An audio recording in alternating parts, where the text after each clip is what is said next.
Olá, pessoal, sejam bem-vindos ao canal e hoje eu vou falar a respeito do projeto de lei complementar número 108 de 2024 e nos impactos que esse projeto, caso seja aprovado pelo Senado da forma que está, vai representar no ITCMD. Eu vou mostrar para vocês como é mais urgente do que nunca nesse momento atual fazer o planejamento sucessório se você tem patrimônio para deixar aí para os seus herdeiros. Então fica comigo até o final que você vai entender o impacto que este projeto pode ter para você e para sua família. Pessoal, o projeto de lei complementar número 108 de 2024, ele é um projeto que visa regulamentar a reforma tributária que já foi aprovada tem algum tempo e agora esse projeto ele vai trazer algumas mudanças não só no ITCMD, em várias outras questões de tributação, mas eu vou falar aqui especificamente do ITCMD, do que esse projeto, se ele for aprovado da forma como ele está, ele já foi aprovado na Câmara e agora está em votação no Senado, o que ele vai representar em relação a este imposto. O primeiro ponto que a gente tem aqui que levar em consideração é a questão da obrigatoriedade da progressividade da alíquota. Então, hoje, existem estados que aplicam a alíquota fixa e estados que aplicam a alíquota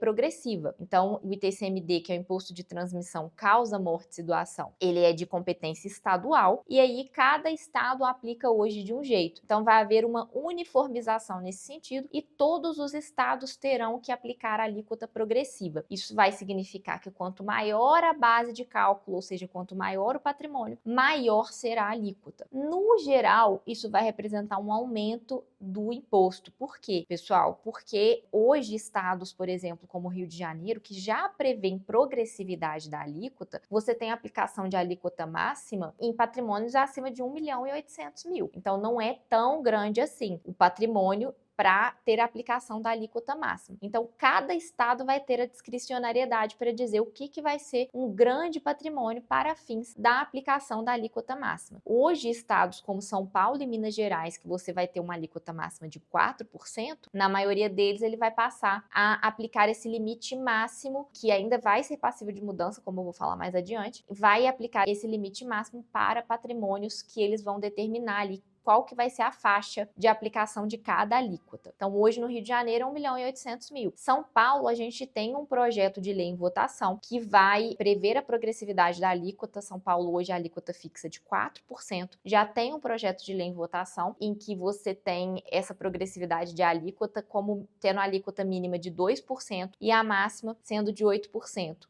A de 2% vão ser patrimônios de aproximadamente R$300.000 e patrimônios acima de 10 milhões de reais, você vai ter a aplicação da alíquota máxima, que é a alíquota de 8%. Então, muito necessário para pessoas que estão no estado de São Paulo e que já sabem, vão sofrer esse impacto, fazerem o seu planejamento sucessório o quanto antes. Uma outra questão que é muito, muito importante é a questão da previsão de aumento do limite máximo da alíquota. Essa lei ela vai prever que o Senado vai estipular um limite máximo de alíquota, ou seja, muito provavelmente esse limite não vai ser mais o limite de 8%, pessoal. Essa discussão a respeito do aumento da alíquota máxima do ITCMD, ela já é antiga e existem muitas discussões, muitos parlamentares que estão advogando que no Brasil o imposto sobre herança ele é ínfimo. A gente já viu aí o atual presidente falando isso, a gente já viu o ministro da Economia falando isso, senadores falando isso, fazendo comparações entre Brasil e Estados Unidos, né, comparações que, ao meu ver, são bem esdrúxulas, porque nos Estados Unidos, quando eles falam lá que a alíquota máxima é de 40%, eles não estão dizendo a respeito do limite de isenção, que é altíssimo. Tem várias causas ali de isenção nos Estados Unidos que eles não mencionam, então não tem cabimento essa comparação, mas muitos estão advogando,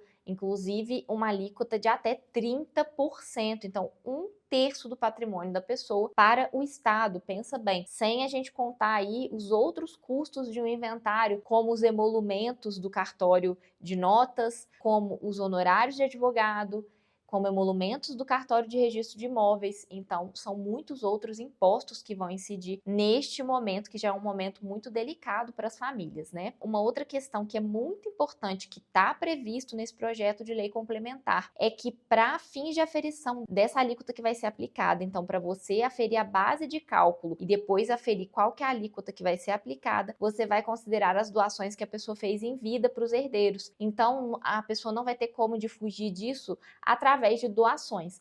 Vão realmente ser necessários mecanismos com uma inteligência jurídica maior para poder minimizar o impacto tributário nesses patrimônios. Não vai ser uma simples doação que vai conseguir fazer isso, vai ser necessário realmente uma inteligência jurídica maior, criações de holdings familiares, enfim, outras estratégias para conseguir minimizar esse impacto tributário que vai ser muito alto para a maioria das famílias. Pessoal, espero ter esclarecido as dúvidas de vocês. Se tiver ficado mais alguma dúvida, manda aqui nos comentários. O tempo da mudança já chegou, essas mudanças elas irão ocorrer, então o momento de se planejar, se você tem patrimônio, é agora. Se você tem interesse em fazer o seu planejamento sucessório, em proteger o seu patrimônio da sua família, se inscreva no link aqui abaixo para a nossa palestra online gratuita sobre planejamento patrimonial da família. Se esse vídeo foi útil para você, curta, compartilhe com quem mais possa se beneficiar desse conteúdo e se inscreva no canal. Até a próxima, pessoal!